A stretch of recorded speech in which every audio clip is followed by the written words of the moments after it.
Hello बच्चों। आज हम शुरू करने जा रहे हैं एक फिजिक्स का नया चैप्टर। फिजिक्स सिर्फ फॉर्मूला रटने का सब्जेक्ट नहीं है, बल्कि समझने का एक तरीका है। अगर कंसेप्ट स्ट्रॉन्ग होंगे तो बोर्ड्स हो या नीट, दोनों में कॉन्फिडेंस आ जाएगा। तो डिस्ट्रैक्शंस को साइड में रखते हुए नोटबुक और पेन रेडी रखो और पूरी ऑनेस्टी के साथ पढ़ाई शुरू करते हैं। तो हमारा पहला चैप्टर है इलेक्ट्रिक चार्ज एंड फील्ड। ये चैप्टर का बोर्ड्स और नीट में दोनों में बहुत सारे ऐसा एमपी टॉपिक है जिसमें से क्वेश्चंस आते ही है। तो सबसे पहले हम बेसिक जो चैप्टर है उसके बारे में देख लेते हैं। जो डेफिनेशन एनसीईआरटी में दी गई है, इलेक्ट्रोस्टैटिक्स क्या है। तो it is the study of forces, fields and potentials arising from static charge.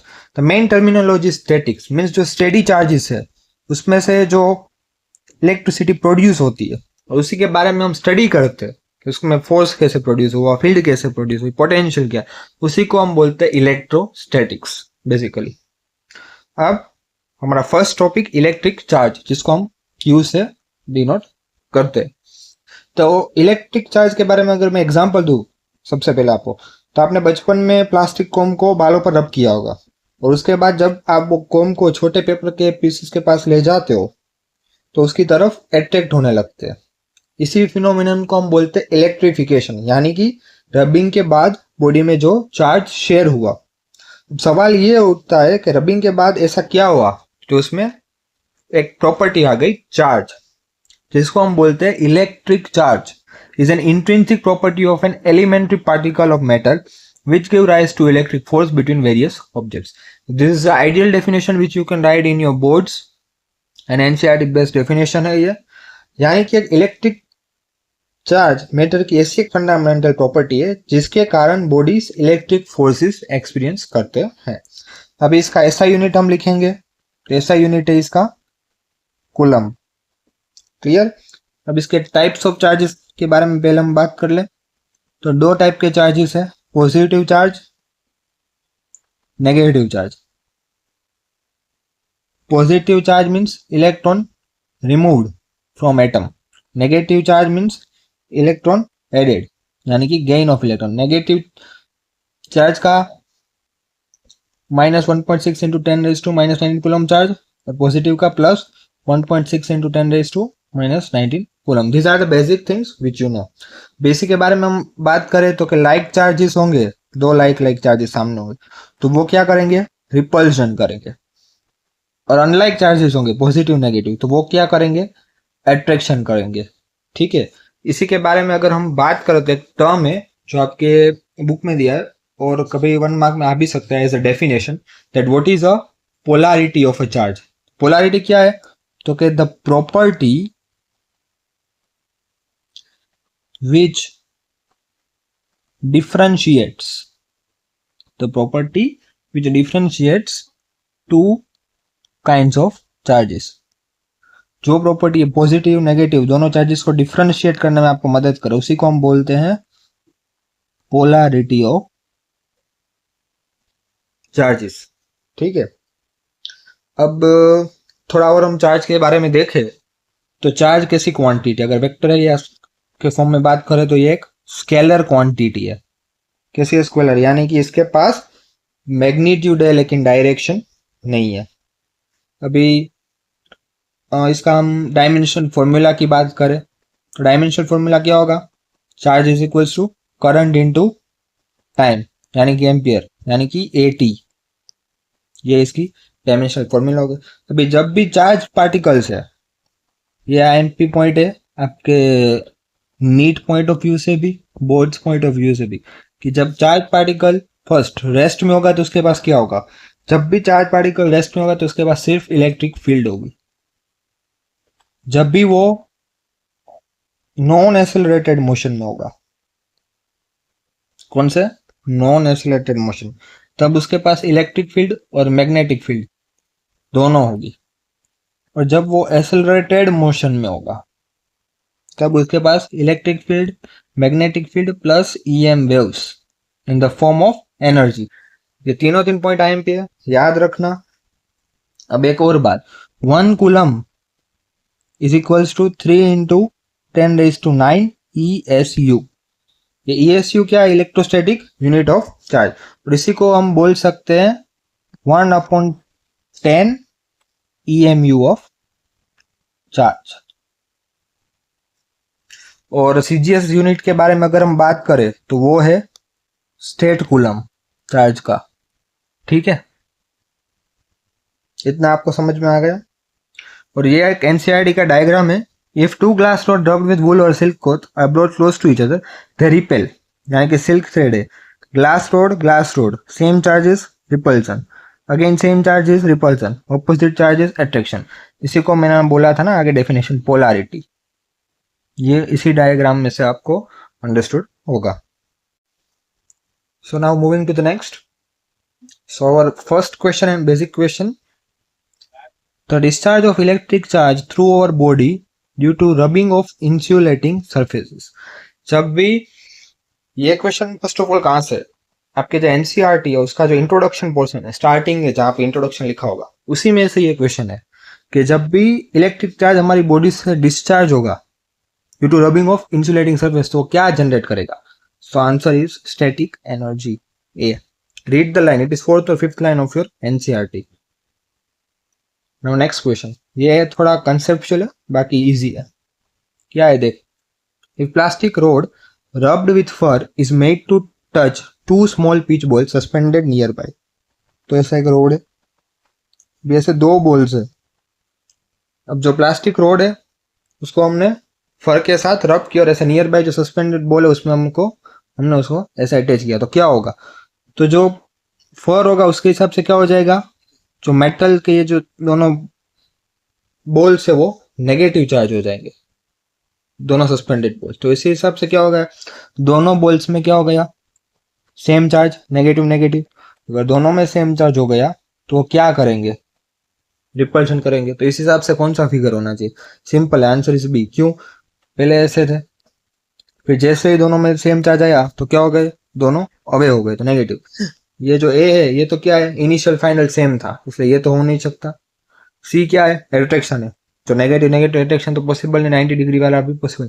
सो एक कंसेप्चुअल डायग्राम बेस्ड ये सिर्फ क्वेश्चन था, यदि सेम चार्जेस आ गया तो क्या होगा। इसमें आपका कंसेप्ट यही था कि प्लास्टिक रोड जब आप फर के साथ रब करो तो क्या होगा, simple. Next question, when a glass rod is rubbed with silk it gives electrons to silk. Already इसमें टिक्ड है, कोई बात नहीं, लेकिन मैं आपको समझा देता हूँ कि जब ग्लास को आप रोड को आप सिल्क के साथ रब करोगे तो जो ग्लास रोड है वो पॉजिटिव चार्ज हो जाएगा क्योंकि वो इलेक्ट्रॉन्स लूज करेगा। उस हिसाब से सिल्क है वो नेगेटिव चार्ज हो जाएगा, वो इलेक्ट्रॉन्स गेन करेंगे, इसलिए आंसर बी होगा। अब बॉडी कैन भी नेगेटिव चार्ज करना होगा तो क्या होगा, giving excess of electrons. AIIMS का PYQ है। So moving to next, okay, properties of charge के बारे में बात करेंगे। फर्स्ट प्रॉपर्टी है एडिटिविटी ऑफ चार्ज, यानी सिंपल एडिशन। जो भी आपको नेट चार्ज चाहिए आपको, वो क्या होगा, जो भी पूरे बॉडी में चार्ज है उसके इक्वल होगा, यानी कि net electric charge on body is equal to algebraic sum of all electric charge. अब क्वेश्चन है +1 +2 -3 +4 एंड -5, इसमें टोटल चार्ज क्या होगा, सिंपल एडिशन, यानी कि +1 एंड +2 इज +3 एंड -3 0। अभी +4 एंड -5, +4 -5 यानी कि -1। सो ये आपका टोटल चार्ज हो गया। एक ऐसी बेसिक प्रॉपर्टी थी। कंजर्वेशन ऑफ चार्ज, इसको सिंपल आपको पता ही होगा, in an isolated system consisting of many charge bodies charges में get redistributed but total charges remain conserve. यानी कि क्या, कि जो भी सिस्टम में आप चार्ज दोगे उसमें चार्ज कभी डिस्ट्रॉय नहीं होगा, वो रीडिस्ट्रीब्यूट हो जाएगा। So it can neither be created nor be destroyed. वो क्या होता है, सिर्फ एक फॉर्म से दूसरे फॉर्म में ट्रांसफर होता है, लेकिन टोटल चार्ज है वो कांस्टेंट रहता है। जैसे कि आपने बीटा का रिएक्शन होगा, जो न्यूट्रॉन है वो प्रोटॉन में कन्वर्ट हो जाता है और इलेक्ट्रॉन एमिट कर देता है। यह भी एक कंजर्वेशन ऑफ चार्ज का एग्जाम्पल है। अब एक क्वेश्चन है, देखते हैं। When a glass rod is rubbed with silk cloth charge appears on cloth. जब आप ग्लास रोड और सिल्क करोगे दोनों में चार्ज आ जाएगा। This observation is consistent with the law of conservation of charge. जो लॉ ऑफ कंजर्वेशन चार्ज है उसके हिसाब से स्टेटमेंट मैच हो रहा है, तो कौन सा होगा, charge on both causes attraction, no. Silk और जब आप दोनों करेंगे तो अट्रैक्शन नहीं है पॉसिबल, बोथ कॉजेज रिपल्शन नहीं possible. Charge appearing on both bodies are equal and opposite, क्योंकि हमको क्या देना है, कंजर्वेशन ऑफ चार्ज के बेसिस पे ऊपर हमको सिलेक्ट करना है। तो ये आंसर बेस्ट रहेगा option C, that is charges appearing both bodies are equal and opposite. Charges on first body is more, no, इसमें ऐसा कुछ वेट का कुछ है ही नहीं। अब last property, quantization of charge. The charge on a body is always an integral multiple of E.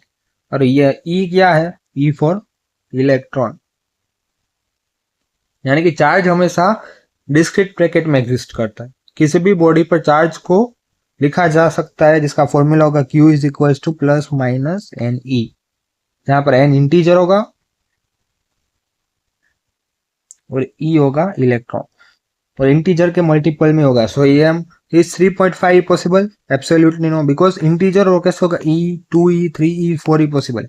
लेकिन 1.5E, 2.5E ऐसा कुछ हो तो वो एग्जिस्ट नहीं करता. So next, okay, so from now here इस टॉपिक से हम न्यूमेरिकल प्रैक्टिस स्टार्ट करेंगे. क्वांटाइजेशन ऑफ चार्ज जो हमने आगे पढ़ा, उसके थोड़े न्यूमेरिकल प्रैक्टिस करते हैं. So first question is how many electrons are present in 1 coulomb of charge? एक coulomb में कितने इलेक्ट्रॉन्स होंगे? तो simple, Q is equals to Ne. N is number of electrons जो हमको फाइंड करने हैं and Q is given as 1 coulomb. So क्या होगा? N is equals to 1 coulomb by 1.6 into 10 raised to minus 19 coulomb. ये कल ही मैंने आपको पढ़ा था, charge on electron. So when you divide 1 coulomb by 1.6 into 10 raised to 9. So 1 divided by 1.6 will give you 0.625 into 10 raised to minus 19.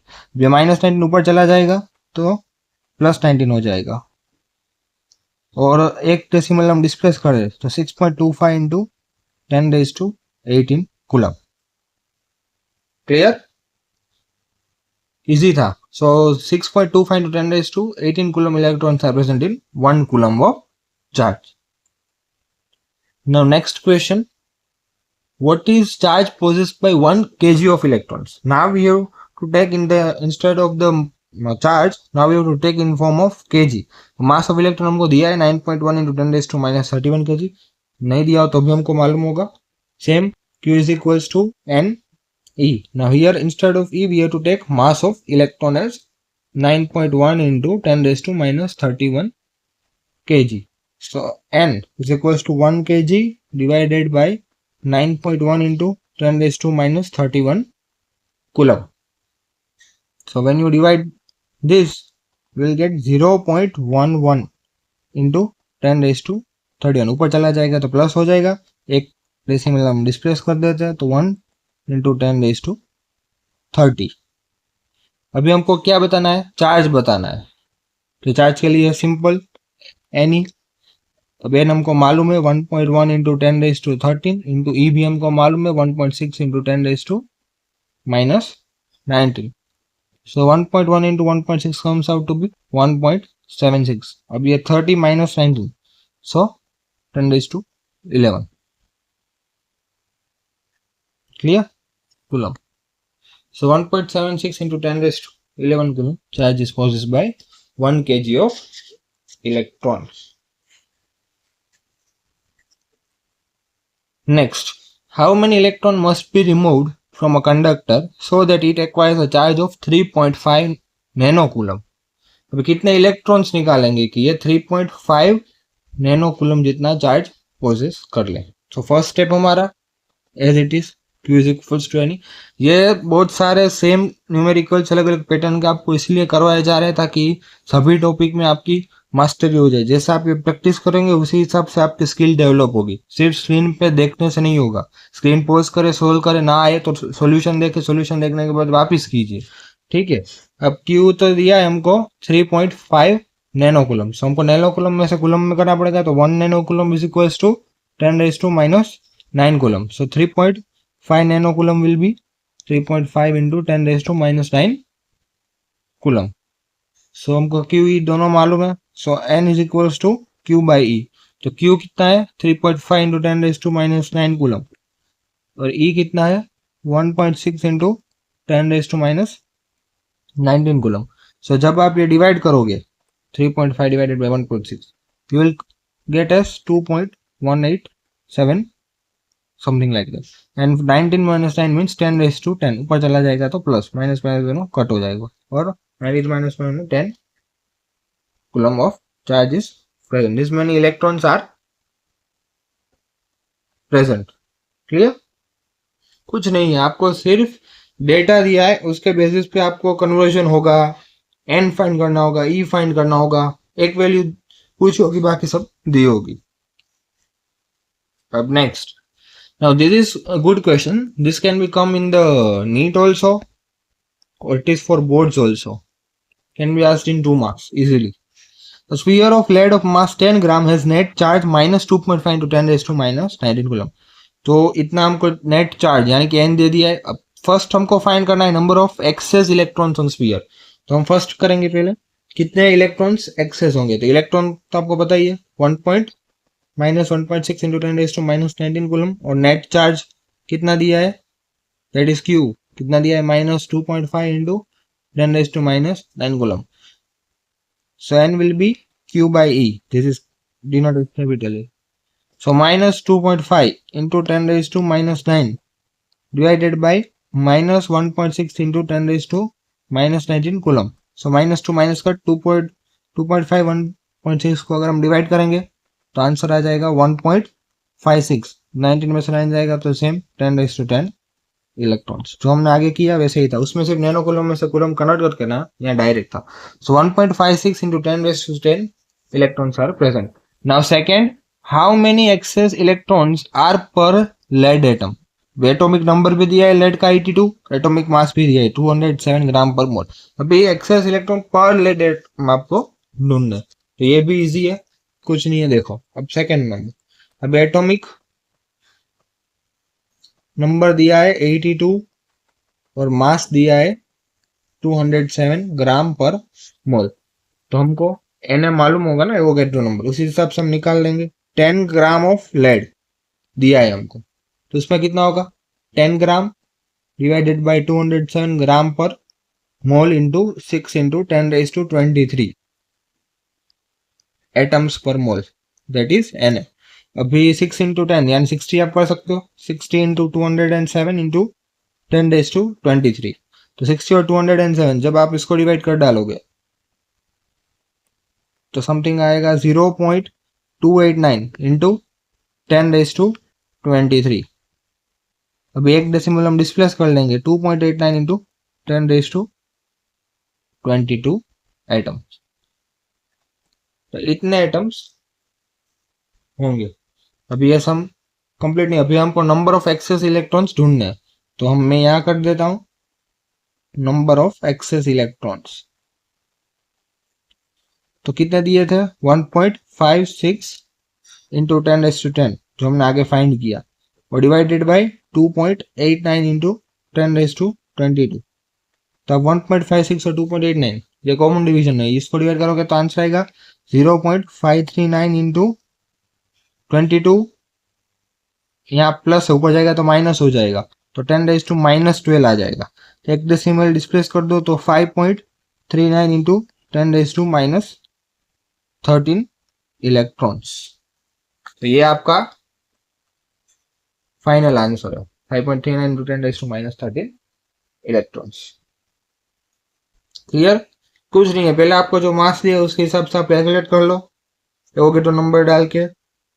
उसी में से आपको जो एटम्स आएगा जो आपने आगे निकाले हैं एक्सेस, उसी को आपको इसमें डिवाइड करना है. तो आपको क्या मिल जाएगा per lead atom. Clear? Next question number 10. I hope so कि आपको ये एमसीक्यू का कलेक्शन यूजफुल रहेगा. आपको कुछ डाउट हो तो आप कमेंट सेक्शन में पूछ सकते हैं. When 10 raised to 14 electrons are removed from neutral metal sphere, then charge on metal sphere becomes. अब जब 10 raised to 14 electrons हम निकाल देंगे तो क्या होगा. So when electrons removed, जब इलेक्ट्रॉन रिमूव होगा तो क्या हो गया, न्यूट्रल स्फीयर क्या हो गया, loses negative charge, hence sphere becomes positive charge, क्योंकि रिमूव हुआ है. ये जो टर्म है रिमूव, उसके ऊपर से आपको साइन डिसाइड करनी होगी प्लस माइनस. रिमूव हो गया तो आपको ये तो पता चल गया कि आंसर प्लस में आएगा, तो ये दोनों ऑप्शन तो नहीं होंगे, एलिमिनेट इजीली हो जाएंगे, इस दोनों में से एक होगा. अब Q is equals to n, n हमको दिया है 10 रेज टू 14, ये हमको मालूम है 1.6 into 10 raise to minus 19 coulomb. Positive लेना है तो 1.6, तो ये रहेगा 19 minus 19 plus 14, so 10 raise to -5 coulomb. एक जीरो हम डिस्प्लेस कर देंगे तो 16 इंटू 10⁻⁻6 कूलम। अब 1 coulomb is equal to 10⁻⁻6 micro coulomb. तो 10⁻⁻6 तो आ गया, तो माइक्रो में कन्वर्ट हो गया, तो 16 micro coulomb is the answer. So A is the answer. A सिर्फ माइनर कन्वर्जन आपको मालूम होने चाहिए।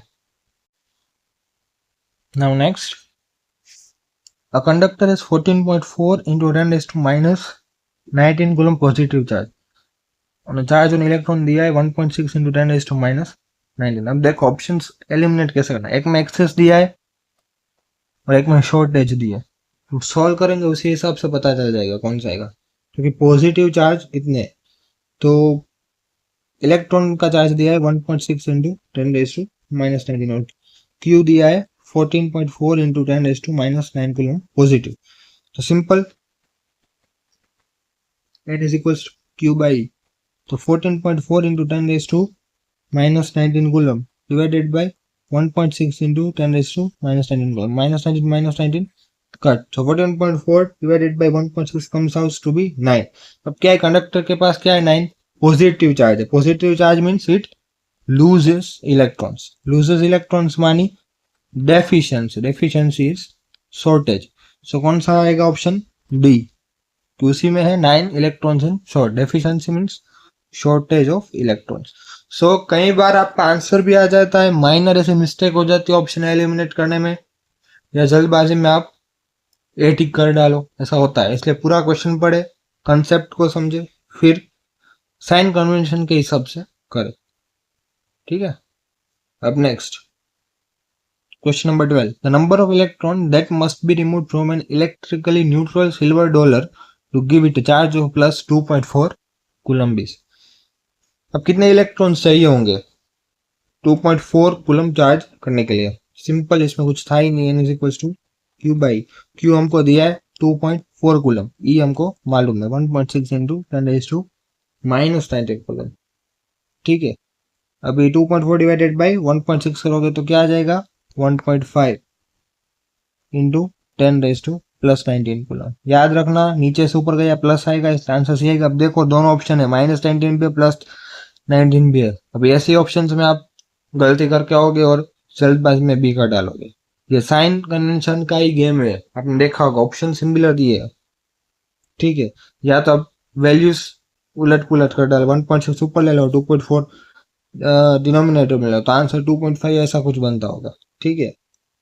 अब next question number 30, an object of mass 1 kg contains 4 into 10⁻20 atoms. If 1 electron is removed from every atom of the solid, the charge gained by solid of 1 gram is। क्या है, एक मास में कितने इलेक्ट्रॉन है, एटम से, sorry, 4.4 into 10⁻20। अभी एक electron remove किया है तो चार्ज 1 ग्राम में कितना आएगा? तो simple, n is equals to 4 into 10⁻20, और ग्राम में, किलोग्राम का ग्राम में पूछा है तो कितना है, 1 kg, so we'll convert into gram, so 1000 ग्राम, so हम इसको 10⁻3 लिख सकते हैं। so ये आ जाएगा 4 इंटू, ये +3 ऊपर जाएगा तो -20 - 3 यानी कि 10⁻17। अभी again q is equals to n e, n हमको पता है 10⁻17, ई भी पता है 1.6 into 10⁻⁻19, so 4 into 1.6 is 6.4 into 10⁻17 - 19 -2 coulomb. So answer will be B. कुछ नहीं है, सिर्फ सिंपल कैलकुलेशंस है कि आपने वैल्यू सब्स्टिट्यूट की, पहले आपने n निकाल लिया जो आपको दिया था, 4 into 20 एटम्स इन 1 ग्राम में आपको चाहिए थे, तो आपको केजी में आपने ग्राम पर, ये जो स्मॉल कंसेप्ट है केजी को ग्राम में कन्वर्ट करने का, नैनो कूलम को कूलम में कन्वर्ट करना है, साइन कन्वेंशन, बस ऐसे 2-3 छोटे कंसेप्ट है जो आपको ध्यान रखना है, तो ये क्वेश्चंस इजीली सॉल्व हो जाए। एंड आई होप्स आपको क्वेश्चंस का कलेक्शन भी पसंद आया, क्योंकि हमने बेस से चालू करके धीरे धीरे लेवल बढ़ाया है। और एक और बात, जैसे ये लेक्चर कंप्लीट होगा, इसकी पूरी पीडीएफ आपको टेलीग्राम में दी जाएगी और एक संजीवनी प्रैक्टिस शीट करके आपको दिया जाएगा, जिसमें जो भी टॉपिक में कराऊंगा उसे क्लास में क्वेश्चंस कराए, उसके अलावा आपको घर के प्रैक्टिस के लिए जो आपको क्वेश्चन चाहिए, जो आप खुद सॉल्व करोगे, आंसर देखोगे, वो आपको प्रैक्टिस शीट दी जाएगी और इसके सॉल्यूशन में आपको वापस इधर ही यूट्यूब में करवा दूंगा, ठीक है। अब 14, if a body gives out 10⁹ electrons per second, how much time is required to get a total charge of 1 coulomb from it. ये एनसीईआरटी का है और शायद आगे का भी एनसीईआरटी का ही था।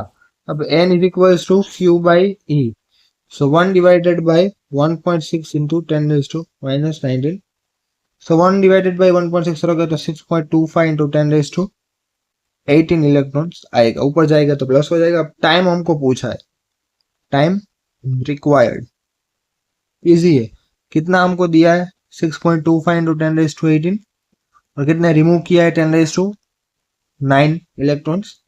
टाइम होगा तो सेकंड आएगा, तो जब आप 6.25 को ये करोगे डिवाइड, ये तो इतना आएगा, लेकिन ये ऊपर जाएगा तो प्लस 9 हो जाएगा माइनस, तो भी 9 आएगा ना, 9 सेकेंड।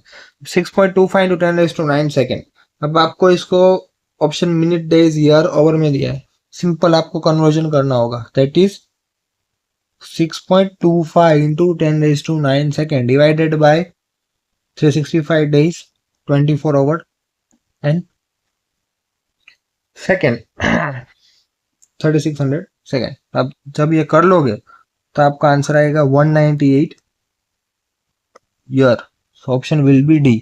एनसीईआरटी का ये एग्जाम्पल है, देख लेना, कुछ नहीं है, सिर्फ आपको जो आंसर सेकंड में इसको आपको सिर्फ ईयर में कन्वर्ट करना है। अब मिनट डेज ओवर सब कुछ हो सकता है, लेकिन आपको ईयर में करोगे तो आपको automatically answer according two options eliminate करने आ जाएंगे, ठीक है। So next, okay, now new topic conductors and insulators. ये जनरली 2 मार्क्स में बोर्ड्स में आता है और डेफिनेशन ज्यादातर। अब देखो कंडक्टर क्या है, it is the substance which can be use to conduct electric charge, it allows electricity to pass easily, यानी कि जो इलेक्ट्रिसिटी को इजिली पास करने दे, इलेक्ट्रिसिटी को कंडक्ट करने दे, यानी कि conductor. For example silver, copper, iron. और कंडक्टर पे याद रखना चार्ज हमेशा सरफेस पे डिस्ट्रीब्यूट रहे, तो आप यहाँ देख रहे हो ऐसे सरफेस पे चार्ज डिस्ट्रीब्यूट रहेगा कंडक्टर पे हमेशा। इसी का ऑपोजिट इंसुलेटर, दो substance which can not conduct electricity, यानी कि वो हाई रेजिस्टेंस प्रोवाइड करेंगे, इलेक्ट्रिसिटी को कंडक्ट नहीं करने देंगे, उसको डाइलेक्ट्रिक्स भी बोलते हैं। और इंसुलेटर पे क्या होता है, इनसाइड चार्ज होता है, इनसाइड में क्या, जहां पे चार्ज रख दिया, सपोज यहाँ पे चार्ज रख दिया तो यहाँ पर रहेगा, यहाँ पे चार्ज रख दिया तो यहाँ पर रहेगा, यहाँ पे चार्ज रख दिया तो यहाँ पर, जहां भी आप चार्ज रखोगे वहां पर रह जाएगा, थ्रू आउट पास नहीं होगा। तो ग्लास है, रबर है, प्लास्टिक है, नॉन मेटल्स है, वो सभी क्या है, इंसुलेटर्स है। अब next question, most of non metals, अभी हमने पढ़ा ज्यादातर नॉन मेटल्स क्या है, इंसुलेटर्स है। अब नेक्स्ट, मेथड्स ऑफ चार्जिंग, तो 3 मेथड है चार्जिंग की, charging by friction, charging by conduction and charging by induction. अब हम फर्स्ट देखेंगे चार्जिंग बाय फ्रिक्शन क्या है, जो रबिंग के द्वारा इलेक्ट्रॉन्स ट्रांसफर होते हैं, that is transfer of electrons via rubbing, इसी को हम बोलते हैं चार्जिंग बाय फ्रिक्शन। जैसे कि ग्लास रोड एंड सिल्क जो भी हमने देखा, वो सभी क्या है, फिर कॉम प्लेट में हम रब करते हैं और पेपर पीसेस, ये सभी क्या है, चार्जिंग बाय फ्रिक्शन। अभी चार्जिंग बाय कंडक्शन क्या है, तो कि चार्ज बॉडी को न्यूट्रल कंडक्टर के कांटेक्ट में लाया जाता है, that is known as conductor. यहाँ भी इलेक्ट्रॉन ट्रांसफर होता है, लेकिन यहाँ via contact of body transfer होते। फॉर एग्जांपल ये उसके पास प्लस क्यू चार्ज है और ये दूसरा है उसके पास न्यूट्रल है, यानी कि कुछ चार्ज नहीं है, न्यूट्रल। अब इस दोनों को हमने कंडक्ट कराया, यानी कि दोनों को हम कांटेक्ट में लाए, तो जो न्यू चार्ज फॉर्म, दोनों स्फीयर ऐसे हो जाएंगे, दोनों में इक्वल चार्ज डिस्ट्रीब्यूट हो जाएगा, दैट इज Q/2, यानी कि आधा आधा चार्ज दोनों में इक्वल डिस्ट्रीब्यूट होगा, क्योंकि यहाँ 1 कूलम चार्ज था प्लस क्यू, तो Q/2 एंड Q/2, ये चार्जिंग बाय कंडक्शन। अब चार्जिंग बाय इंडक्शन, यानी कि चार्ज बॉडी को न्यूट्रल कंडक्टर के पास लाया जाएगा लेकिन बिना टच किए, दैट इज नॉन कॉन्टेक्ट। और यहाँ क्या होता है, चार्ज का रीडिस्ट्रीब्यूशन होता है, ये मेन फिनोमिनन है चार्जिंग बाय इंडक्शन का, और प्रॉपर ग्राउंडिंग के साथ होता है। मान लो ये कोई स्फीयर है और ये एक रोड है, अभी रोड के पास पॉजिटिव चार्ज है और स्फीयर में पॉजिटिव नेगेटिव सब चार्ज मिक्स्ड है, तो जैसे आप रोड और इसके नजदीक लाएंगे लेकिन कांटेक्ट नहीं कराएंगे, तो स्फीयर में एक साइड सभी साइड नेगेटिव चार्ज डिस्ट्रीब्यूट हो जाएगा और स्फीयर के सभी पॉजिटिव चार्ज इधर रह जाएंगे। और जैसे ही आप ये रोड निकाल लोगे तो वापस स्पीयर में से नेगेटिव चार्ज यूनिफॉर्मली डिस्ट्रीब्यूट हो जाएंगे, सभी के सभी जो इधर आ गए। तो इसी को हम बोलते हैं charging by induction. Clear? Okay, अब ये लास्ट टॉपिक है मास वर्सेस चार्ज। ये भी 2 मार्क्स में आता है बोर्ड्स में, एक बार देख लेते हैं। आईएमपी है, इधर हम लिख डालते हैं चार्ज, इधर हम लिख डालते हैं मास।